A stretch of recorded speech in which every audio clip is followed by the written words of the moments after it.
Okay, guys, first off, I have to apologize to you, because I totally forgot that we had made that deal. I asked y'all, do y'all want to quiz over lesson 9 or lesson 10? And y'all said lesson 9, so we weren't gonna have one over 10, so I was thinking, oh my gosh, they're gonna have a quiz.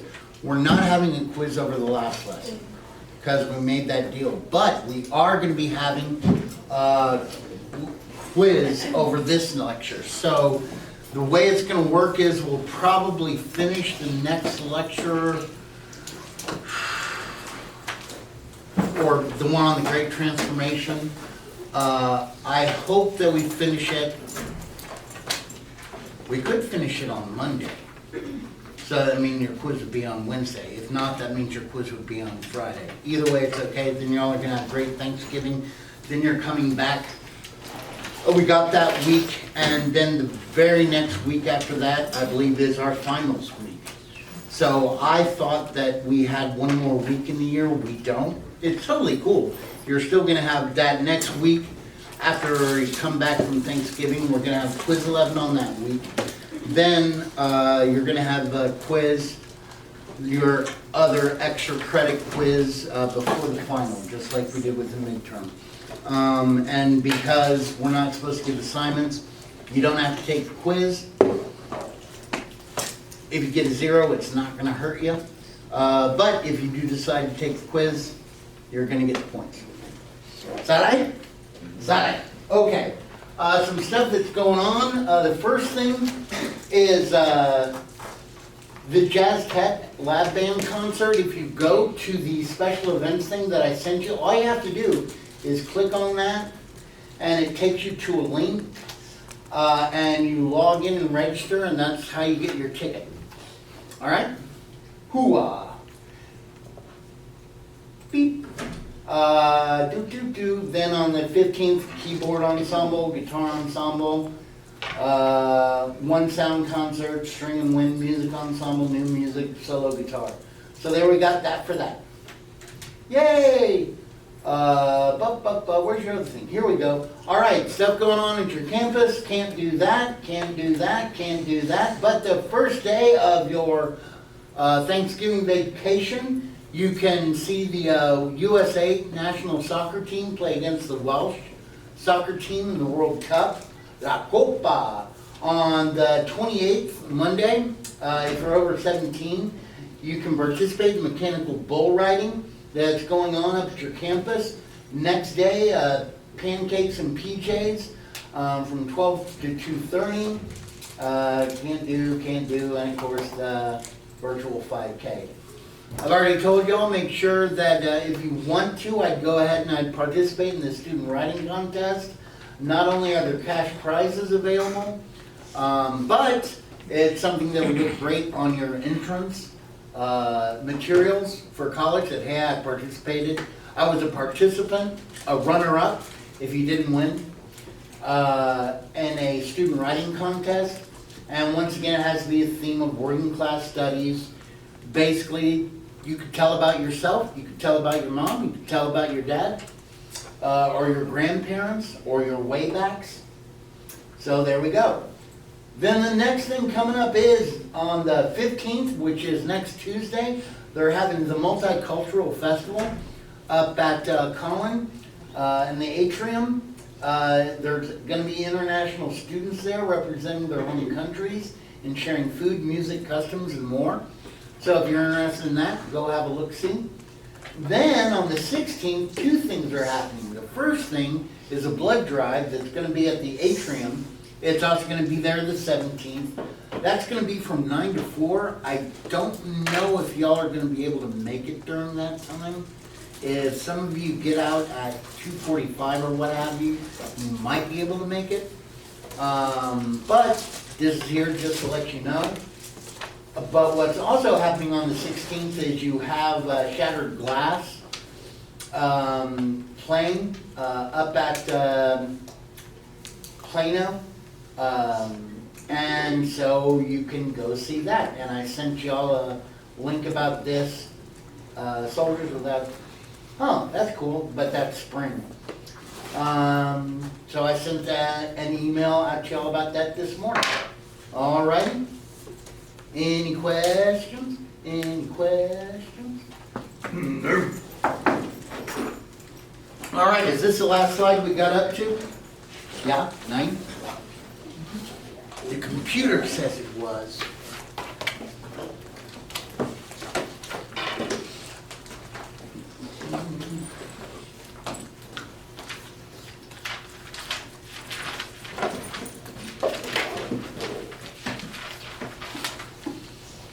Okay, so basically we have the, as things are getting faster and we're getting more connected, basically people want more information. A lot of this is because business is, they need information to make sure that they maintain profitability. Whoops, no, no. You're supposed to love me.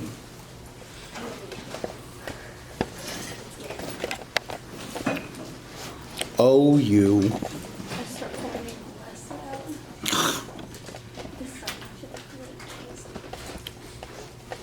There we go. All right. And the next explosive thing that takes place in the transformation of information is our meet Samuel F.B. Morse. Now, Morse was a painter, a sculptor, and the president of New York School of Design. He began experimenting with chemistry and electricity, producing the first electric telegraph, which he patented in 1836. Then, he didn't really do anything with it till 1842. He knew he had something. You press down here, and over there where it's connected, it goes down. I lift up, and it lifts up. Well, guys, what did he have to develop so that somehow we could communicate with that? Yeah, Morse code. You know, the dots and the beep, beep, beep, beep, beep, beep, beep, beep. That's SOS, by the way. But basically, once he figured out this code, the dots and the dashes would be letters. Quickly, he went to the U.S. government to ask for a grant to build a line from Baltimore to Washington, D.C.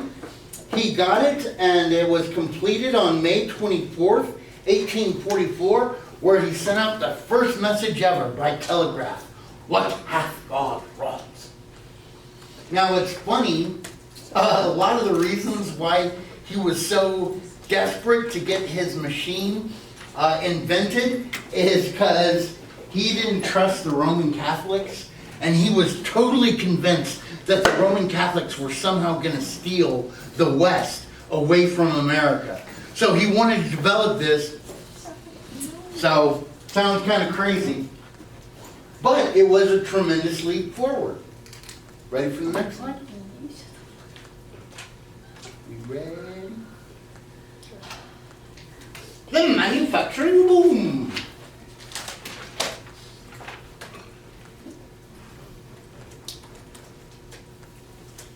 All right, guys, now before this shift to manufacturing, about 60% of America's clothing was spun from raw fibers in women's homes. It was known as homespun. Some households even made their own furniture, clocks, and tools, even though skilled craftsmen did much of this work. These craftsmen usually worked from their homes and usually took their apprentices and journeymen from the same family. But from 1820s up, more and more is moved to the factory system.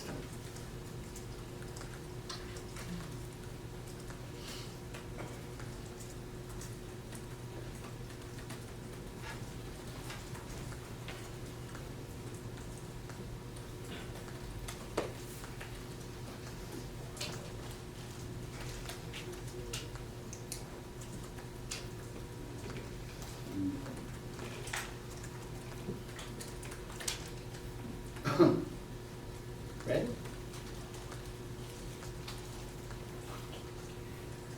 Now this first takes place in textiles. Now Samuel Slater was one of the early pioneers who discovered what was called the putting out system, where basically in the factories they would make the thread. Then they would ship that thread out to farm families who owned their own looms and pick up, they turn the thread on the loom, they turn it into fabric, okay, where you compact and press down all the thread. If you're really good and at the top of your game, you might produce 5 yards an hour. Or 5 yards a day. Anywhere from 3 to 5 yards.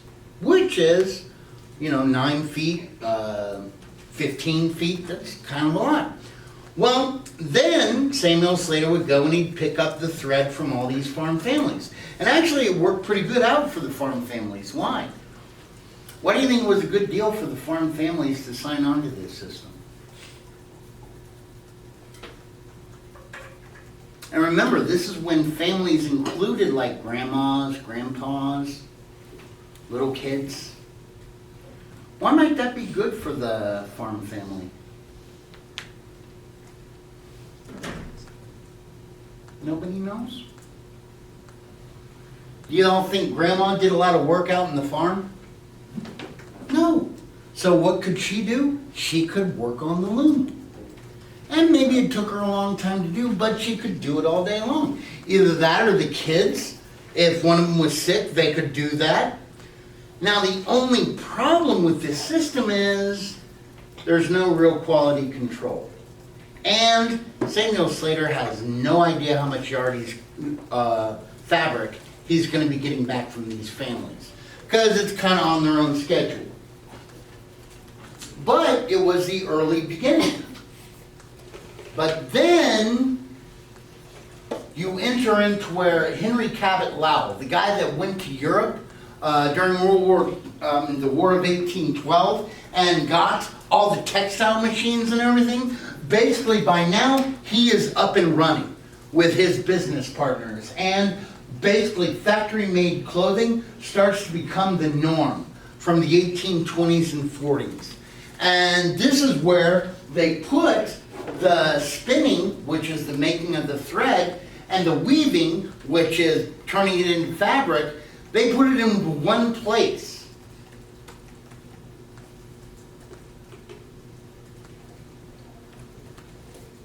What are the results of this? Well, it's great for the bosses and even for the consumer, not so much for the workers, but totally cuts down on the time and cost of manufacture. Quality control is assured because they're doing it right there. The tools of the trade, however, are owned by the manufacturer, not the people, which gives the manufacturer the right to have his employees under constant supervision, making sure they're continually and working on their shifts. What's the result of this? The result of this is that machine-made, the putting out system falls by 90%. And what had been normal, people dressed up in homespun, people now make fun of it because machine-made cloth is so cheap and readily available. Because they think that you must be some country person, can't afford a factory-made shirt. Kind of like, guys, how many of us know how to make bread? How many of us have ever made bread? Nobody here? Oh, there we go.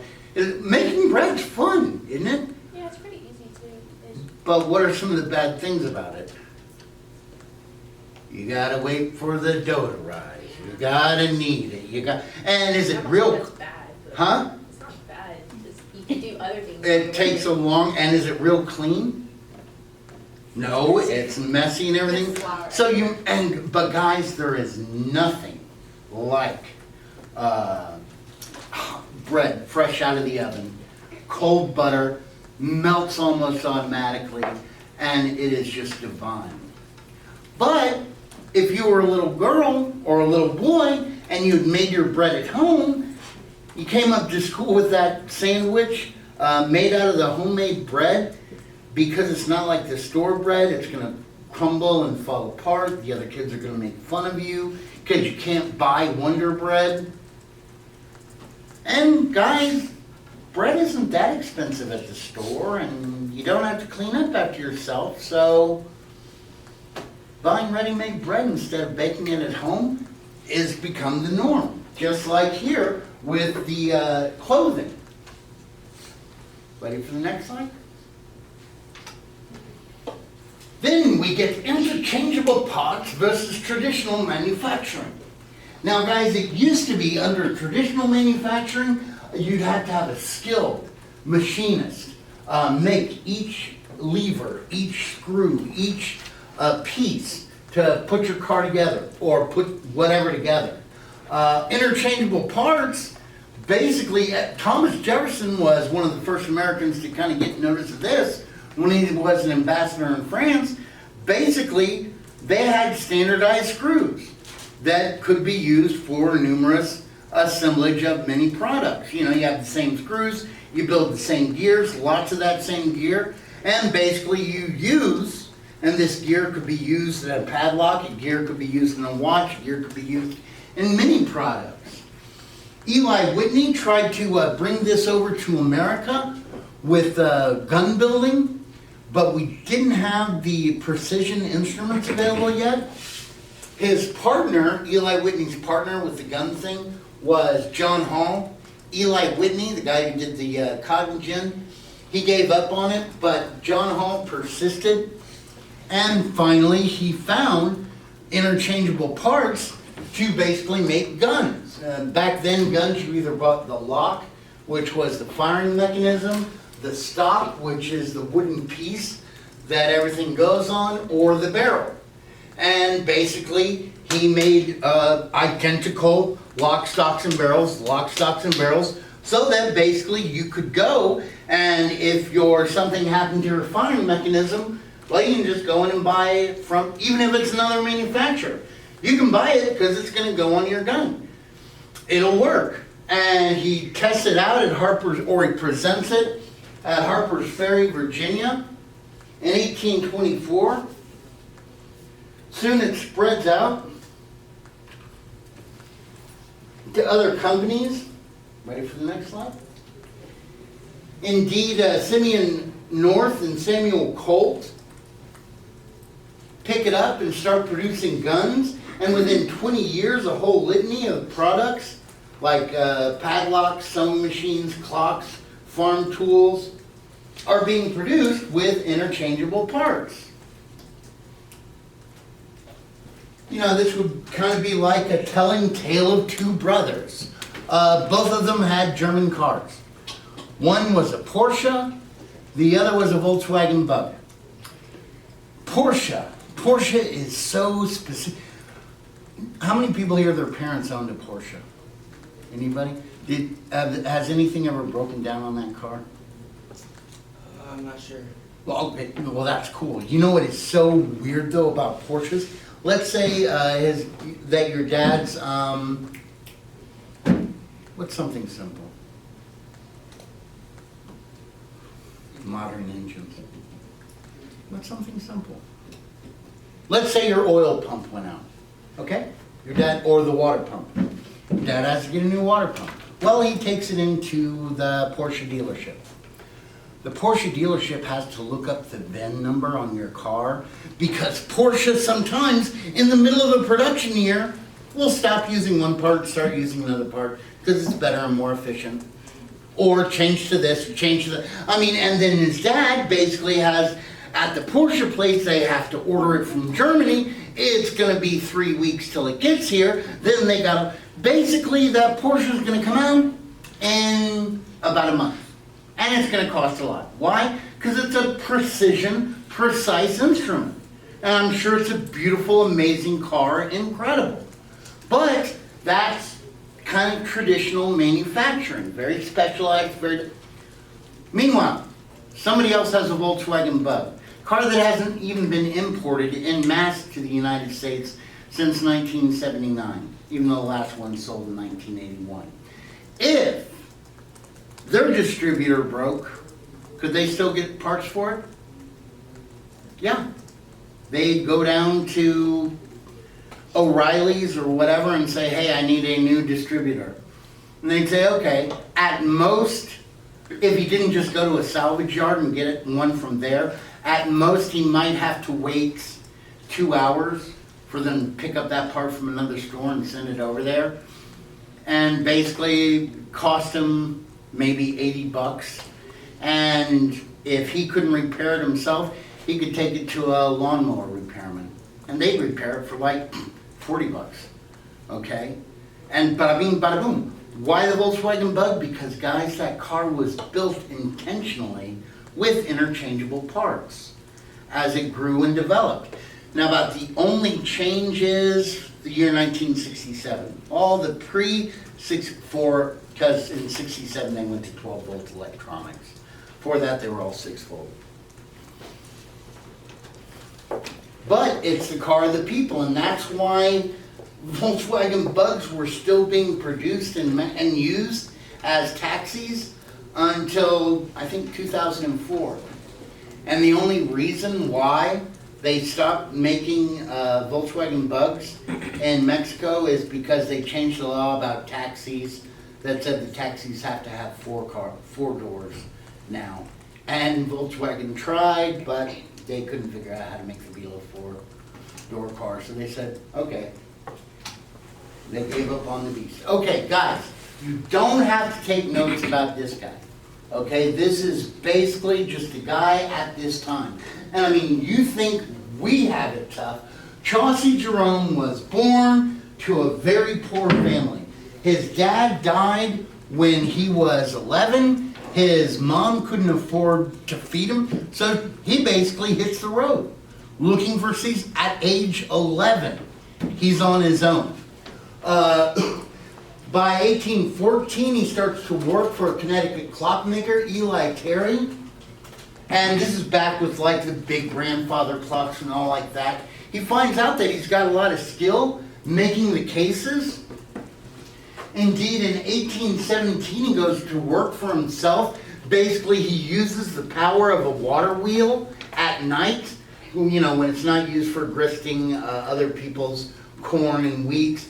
He goes in there to use the power of the wheel turning, hooks it up to a saw, buys wood in bulk, and basically makes cases for clocks in bulk.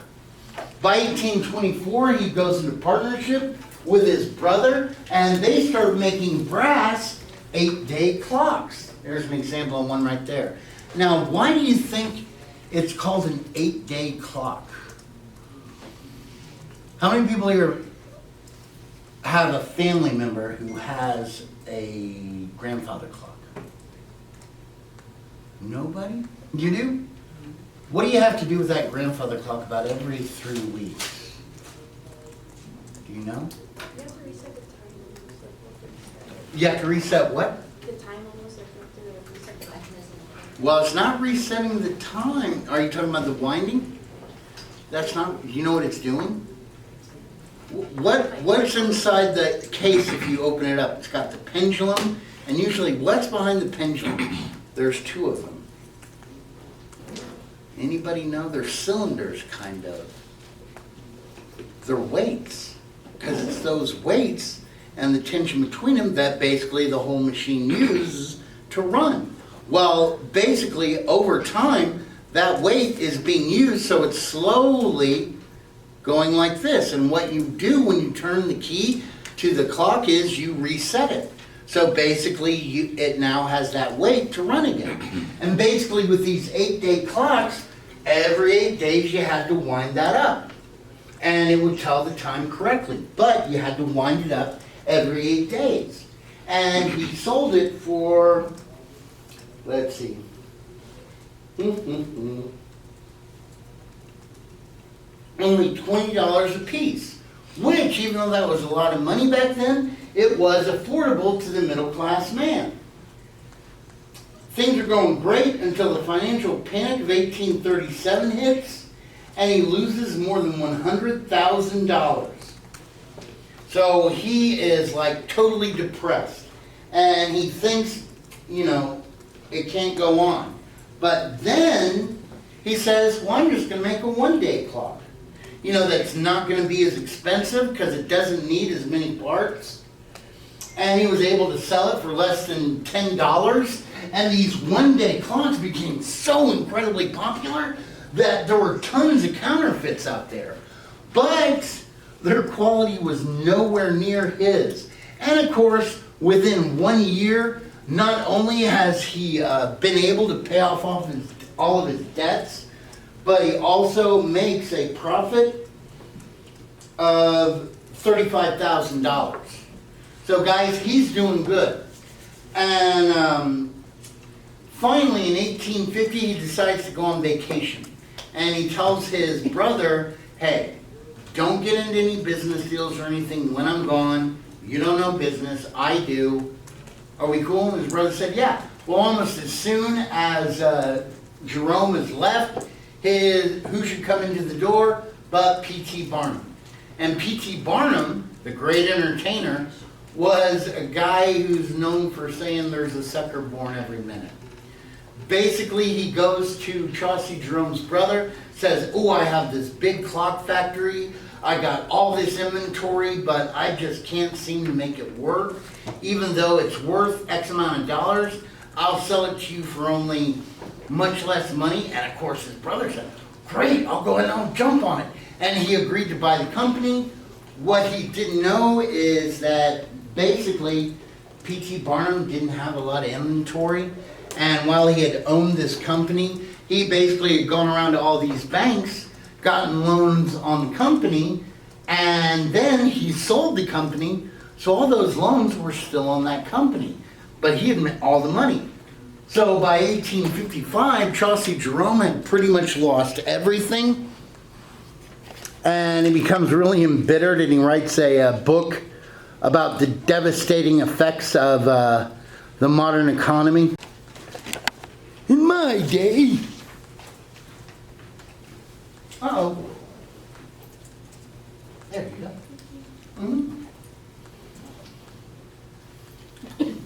All right, new workplaces and new workers.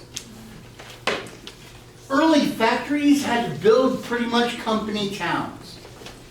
They'd go into the cities, they'd hire unskilled laborers and immigrants.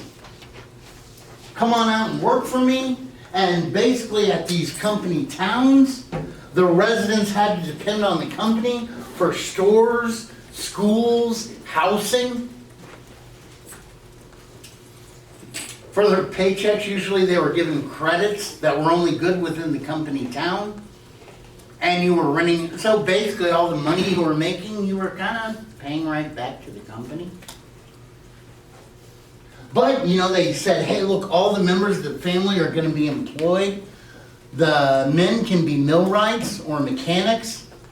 The women, of course, will be working on the assembly lines with these massive looms that are making fabric. And the kids, they can tend vegetable gardens. You know, after they've gone to school, come home, tend the vegetable gardens.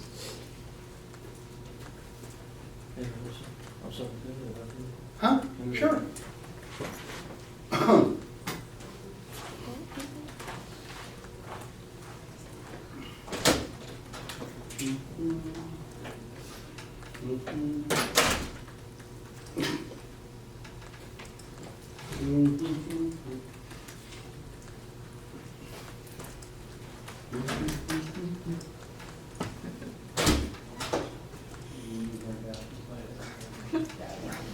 But he's working on something.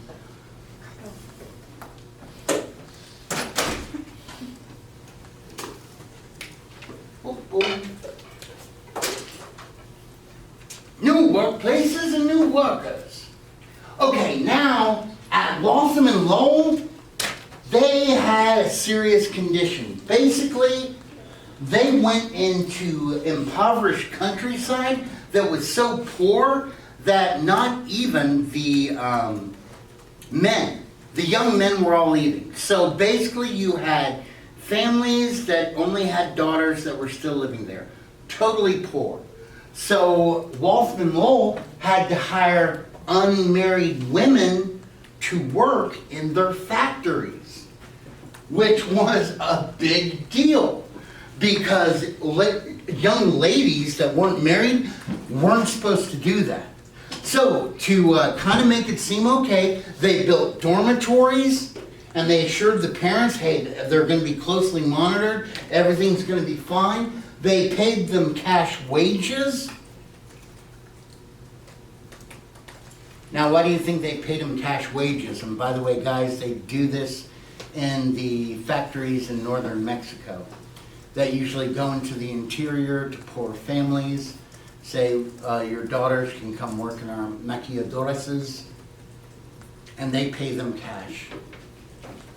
Now, why would they be concerned that their daughters were paid in cash? Because if their daughters are paid in cash, who do you think is going to be getting most of that money? Yeah, their families back home.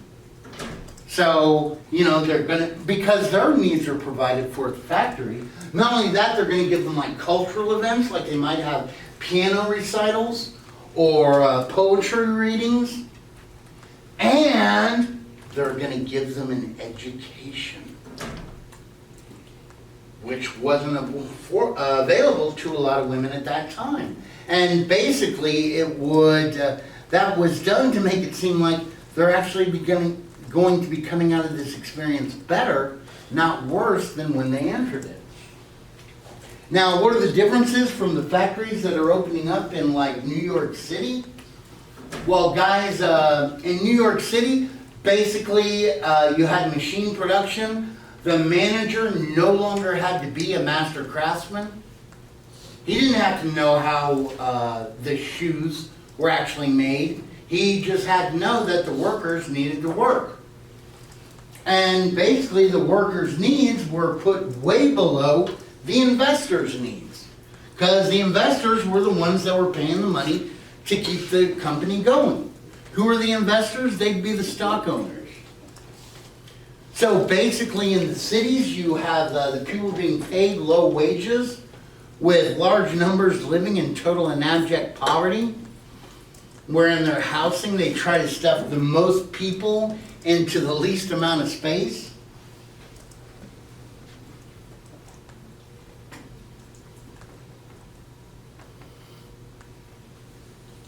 Ready for the next slide?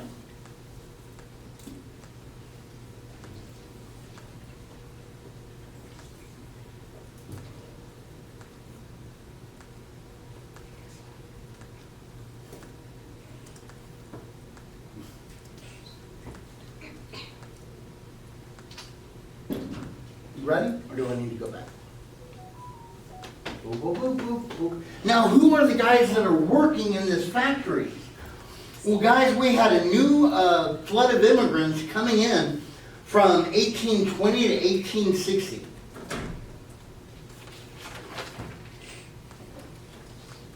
Indeed, from 1820 to 1830, we had more than 151,000 immigrants. By 1830 to 1840, we have 600,000 immigrants. By 1840 to 1850, we have more than 1.5 million immigrants coming into our country, which is awesome. Now, most of these guys are desperately poor and unskilled.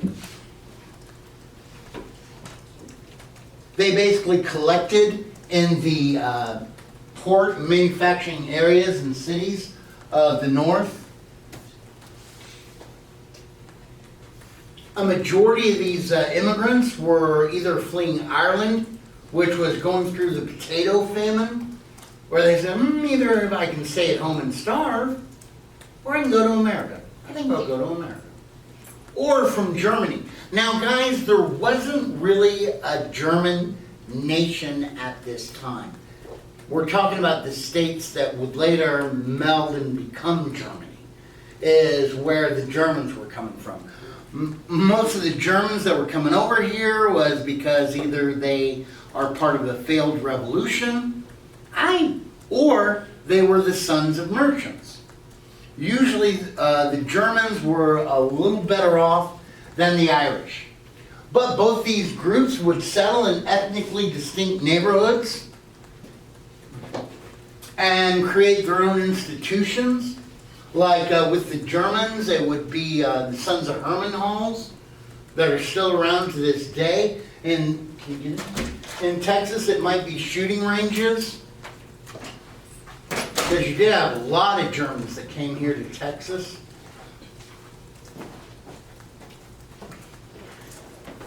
Now, guys, do you think that it's a good thing that these immigrants, like, how many of y'all been to like New York or in the news? Did you go through like Little Italy and see like Little Poland? You see the little ethnic neighborhoods?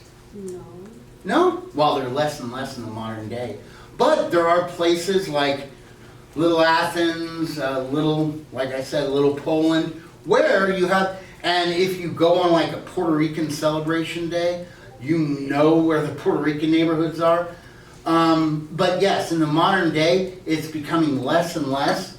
But are these ethnically distinct neighborhoods, are they a good thing or not?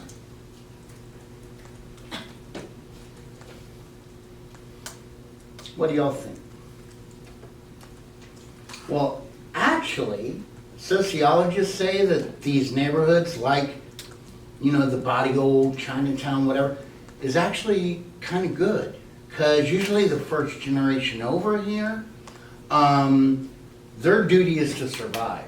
They may not know a lot of English, they may have a little bit more difficulty, and to live with others that speak the same language and celebrate the same cultural events, practice the same religion, is good because it basically is kind of eases their entry into the new world. The second generation, they pretty much, they're more American. They can still speak the old language, everything like that, but usually they don't pass it on to the third generation, which is their kids. And by the time we get to the third generation, which is the kids, well, the grandkids of the first generation that came over here, usually they speak English. They might say stuff like, oh, you know, I remember my Baja used to make this cloche, and I never learned how to make that. And, you know, and I remember my mom and dad, I think they spoke Polish, because they spoke Polish to my grandma, but they never really spoke Polish. You know, I wish I had learned Polish and stuff like that. So anyway, but that's the way that they say that the ethnically distinct neighborhoods kind of work as a safety valve. But sadly, because of their poverty, they become the perfect captive labor force. Does it guys or Sure.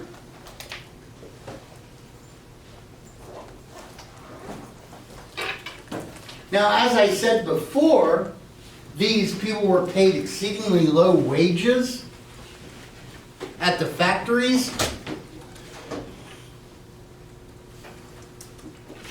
Their work was continual and repetitive.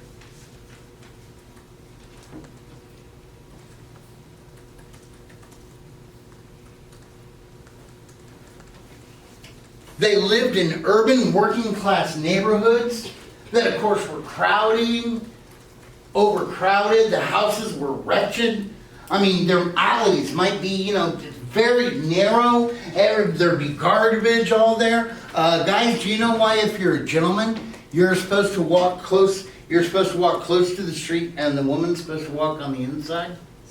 That's what a gentleman is supposed to do when he's going with a lady down the street. Y'all know why the gentleman's supposed to be closest to the street and the woman's supposed to be on the inside? Accident. Huh? Accident, he's one No. that Well, an accident, yeah, but not an automobile accident like you might be thinking of. Back then, they didn't have a lot of indoor plumbing. They didn't have any indoor plumbing. They had chamber pots where people would do their business, and when you were done, you'd throw it out the window into the street. And sometimes the people were kind, and they'd yell, hey, or let the passers-by know. But if someone just threw it out of their window and came down and hit the street, it would get up and hit whatever might splash up, would hit the pants of the man, not the woman. Now guys, also not only just talking about human excrement, but also this is when you had horses that were taking people around, transportation. They were doing it in the street. You might have people that had goats that were doing it people that had chickens. You had packs of wild dogs and pigs that were also doing. So guys, living in the city ain't such a great thing. But despite all this, Samuel Gompers, who moved here from London, said that his housing in America was still 10 times better than his housing in America was 10 times better than what it had been in London. And he lived next to a slaughterhouse where he got to hear the sounds as well as all the lovely smells of a slaughterhouse in operation.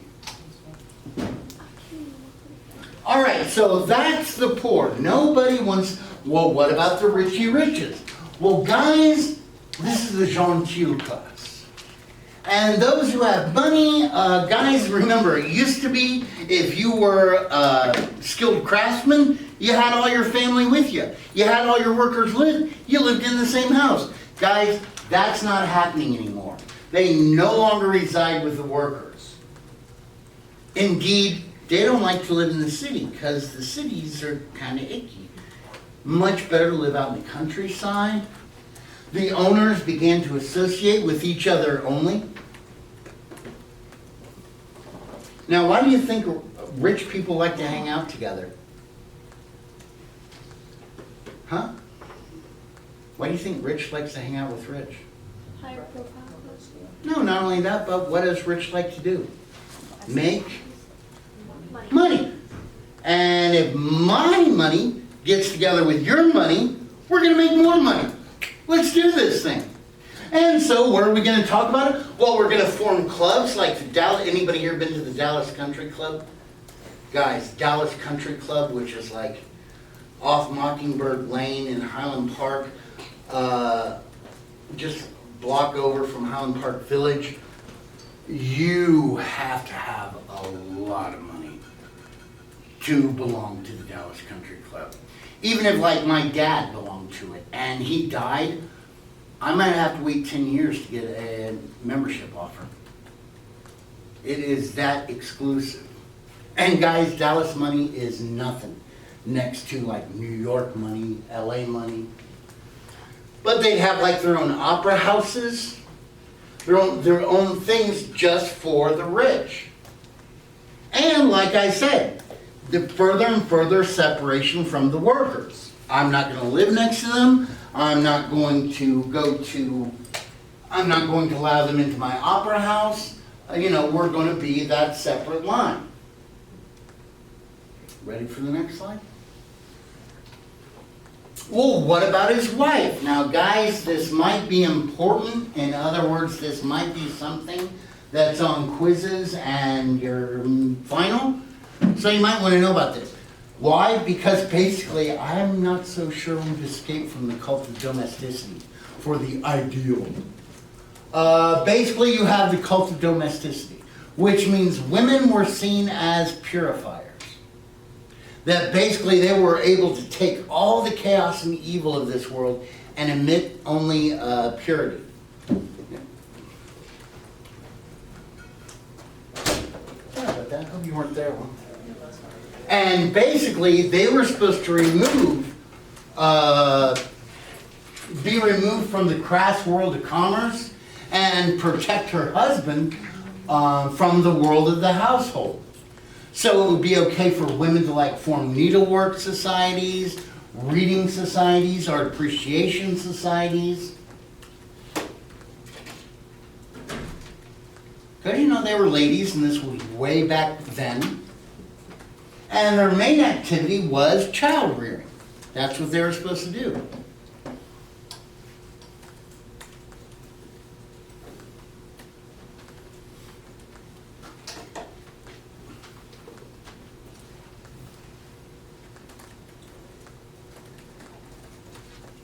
Ready for the next slide?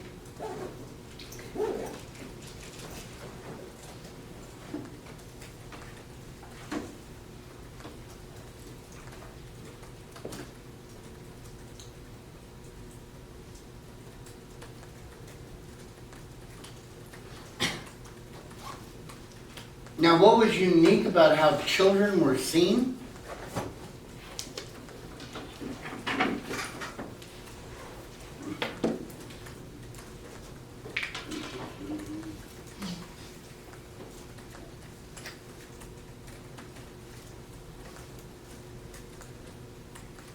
Ready?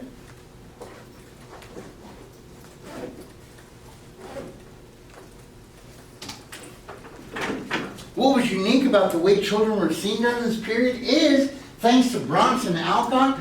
Bronson Alcott was a child specialist who came out with this new deal that no longer do we believe in infant depravity. I mean, ever since the Puritans, children are born evil little things and they must be taught to be disciplined and trained. No, Bronson Alcott says, love, the child is nothing but a beam of joy. When it comes in, give it unabashed love, and it's going to give nothing but unabashed love back. It's kind of like a blank slate. And women are so important because they're raising up the next generation of American citizens. And if we want America to be a good country, then mothers are integral in making sure that we have a good republic. Now, what's the only problem if you make someone's whole life about kids? And how many of y'all, do we have any only children here? You're the only child? No only kids? Who's the youngest child? Huh? Technically. Is anyone, when you go away to college, is anyone going to be home? Okay, how many people when you leave for college, no more kids at home? Okay, so we've got a few. Guys, if your mom's whole life has been about raising you and you're gone, what are they going to do? What they're going to do is use their purifying talents to join voluntary organizations for social reform, like anti-alcoholism societies, Sunday schools. Because remember, Sunday schools taught people how to read, helped education, because there was no education like we know it today. Oh, and by the way, guys, you know where you learn to make a banana split?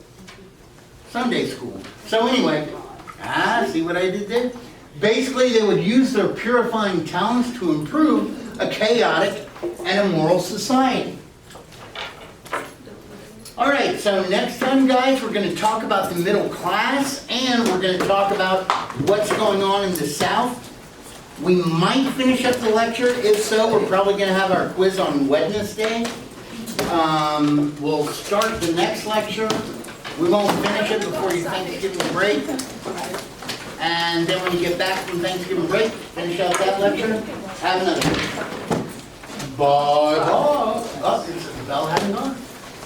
We're almost there. So close you can be.